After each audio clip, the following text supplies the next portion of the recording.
नाम का ऐसा अभ्यास कि नाम रुके ना।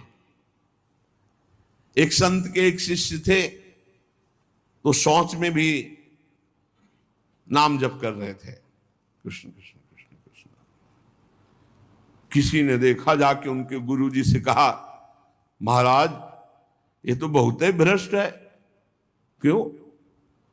बोले तो शौच में भी नाम जप करता है।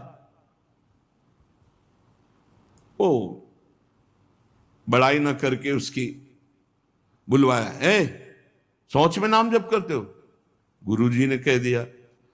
दूसरे दिन ऐसे जवान पकड़ के शौच में बैठा, और वो जो दोष दर्शन करने वाले होते हैं वो सब, उनका एक चश्मा अलग होता है, वो छिद्रान्वेषण, दूसरों के दोष ही देखा करते हैं।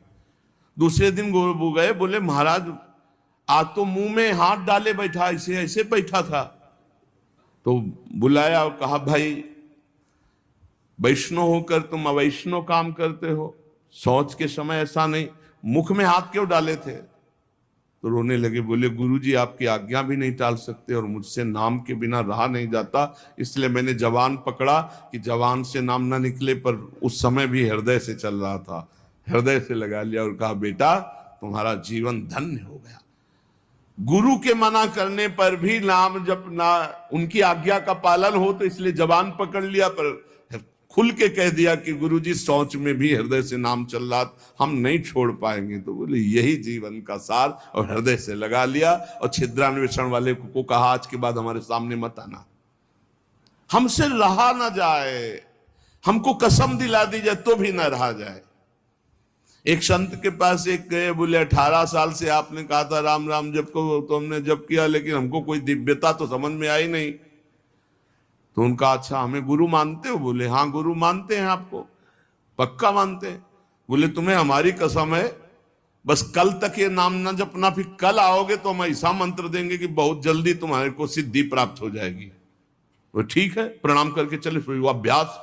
अब गुरुजी ने कसम खवाई, तो सीढ़ी नहीं उतर पाए, रो के आए, बोले गुरुजी ऐसा तो नहीं हो सकता, अब नाम तो नहीं छूट सकता। गुरुजी आपने कसम खवा दी, इतनी देर में कितने नाम चल गए गुरुजी, अब ऐसा नहीं। बोले बस यही मिला 18 साल से, जो नाम में तुम्हें प्रियता हो गई, अब क्या दुर्लभ रह गया। आगे जब इसका फल प्रकाशित होगा तो सच्चिदानंद भगवान का मिलन।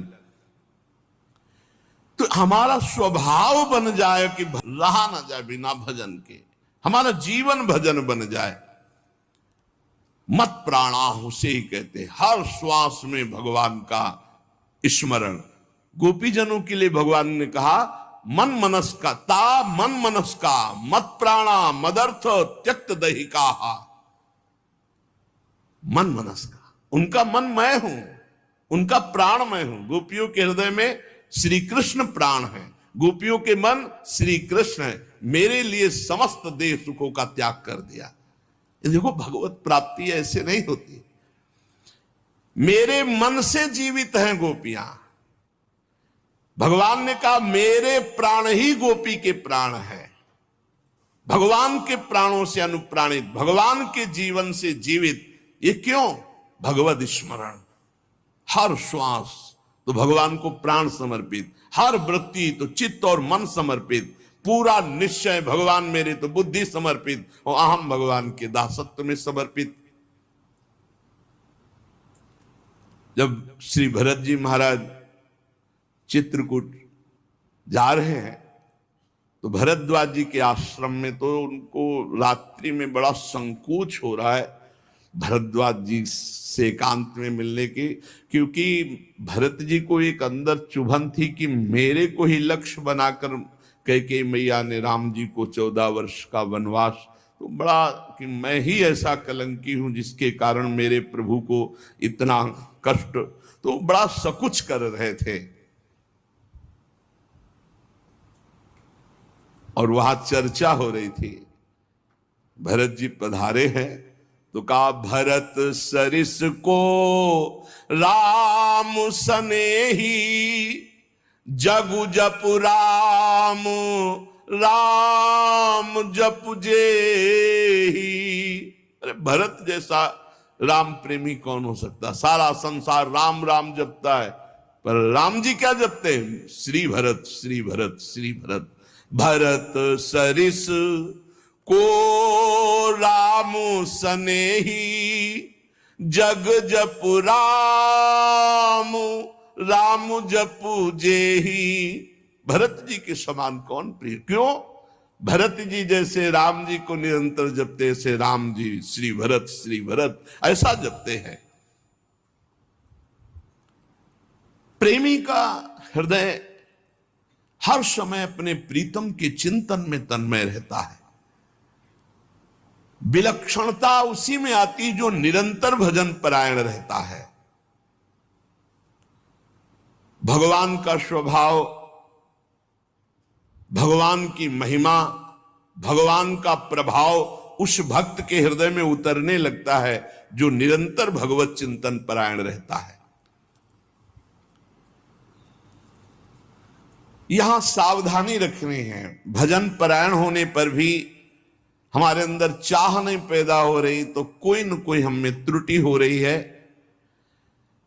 जिसको अपने साध्य का पता है, मेरा साध्य क्या है, श्यामा श्याम, तो फिर राजी कैसे हो रहे हो? और से जब तुम्हारा साध्य श्यामा श्याम है तो तुम राजी कैसे हो रहे हो? और बात से, धन से, संपत्ति से, प्रणाम से, नमस्कार से, जब तुम जानते हो ये मिथ्या है, तुम्हारा साध्य परमात्मा है, तो ये विघ्न है। अपने आराध्य देव साध्य के बराबर किसी को नहीं रखना। ये बात समझो। किसी वस्तु, व्यक्ति, स्थान, घटना, परिस्थिति, कैसे तुम राजी हो गए कि प्रभु का विस्मरण, जैसे हम किसी व्यक्ति से मिलने में प्रभु को भूल गए तो वो व्यक्ति प्रभु से बढ़कर हो गया। किसी वस्तु के भोग में हम प्रभु को भूल गए तो वस्तु प्रभु से बढ़कर हो गए। साध्य की ओर जिसकी दृष्टि नहीं है वो साधक किस बात का? अपने को जो एकांत रूप से भगवत प्राप्ति के मार्ग में चलाया है उसी को साधक कहते हैं। और जो हर समय साध्य को लक्ष्य रखता है वही साधक, प्रवीण साधक है। अपने कार्य में, अपनी साधना में, अपने मार्ग में दूसरे की तरफ ताको झाको मत, चुपचाप चलते रहो। साधक को हमेशा ध्यान रखना चाहिए, हमें कभी लक्ष्य को भूलना नहीं है। हमारा लक्ष्य क्या है? खड़े हैं तो हमारी दृष्टि बिल्कुल मंत्राकार, कार्य में है तो नाम जप। जी जब पूछे क्या चल रहा है, आपकी कृपा से चल रहा है। उत्तर यही होना चाहिए, झूठ नहीं, सत्य ही होना चाहिए। लक्ष्य को भूल गए जिस मिनट, जिस सेकंड, उससे बड़ी हानि क्या है? तुम साधक क्या हो? हानि हरिवंश के नाम अंतर परे, का हनुमंत विपति प्रभु सोई, जब तो सुमिरन भजन न होई। हरि बाबा ने एक दृष्टांत में बताया कि एक सिद्ध फकीर एक संत की झोपड़ी पर गए तो वहां गड्ढा बना हुआ था सामने और घुटनों का भी। उनका शिष्य और संत जन थे तो उनका ये क्या है? बोले हमारे गुरुजी यहां दंडवत करते हैं। कहा ऐसे चिकने चट्टान में भी गड्ढा बन गया, इतनी दंडवती करते हैं? बहुत गदगद कंठ हुए और कहा बहुत दिव्य संत हैं जो इतनी दंडवतें रोज प्रभु को करते। तो आकाशवाणी हुई कि इनकी दंडवतों से मैं खुशी नहीं हूं। तो सिद्ध फकीर जो थे, संत, वो रोने लगे। इतने में वो महात्मा आ गए। अरे देखा क्वेश्चन, तो प्रणाम किया, उनका दंडवती करना स्वभाव था, प्रणाम किया। वो रो रहे थे और उनकी तरफ बड़ी दुखद दृष्टि से देख रहे थे। तो उनका प्रभु आप रो क्यों रहे हैं? तो उनका तुम्हारे लिए रो रहा हूं। हमारे लिए क्या परेशानी है? हमको क्या परेशानी? बोले आप इतनी मेहनत करते हैं, इतनी दंडवत करते हैं और आकाशवाणी हुई है कि प्रभु आपकी दंडवतों से, नमन से खुश नहीं है। वो नाच पड़े। बोले सच्ची? बोले हाँ। बोले प्रभु ये तो बड़ी खुशी की बात है कि मैं दंडवती करता हूं, प्रभु को ही पता है, प्रभु देख रहे हैं कि मैं उनको दंडवती करता, इसमें रोने की क्या बात है? ये तो बहुत खुशी की बात है। वो खुश है कि नहीं खुश, इसका परिणाम मिलेगा कि नहीं। सबसे खास बात है कि हर दंडवत वो हमारी देख रहे हैं, हर दंडवत बड़ा आनंद से प्रफुल्लित होकर। अब वो रोने लगे।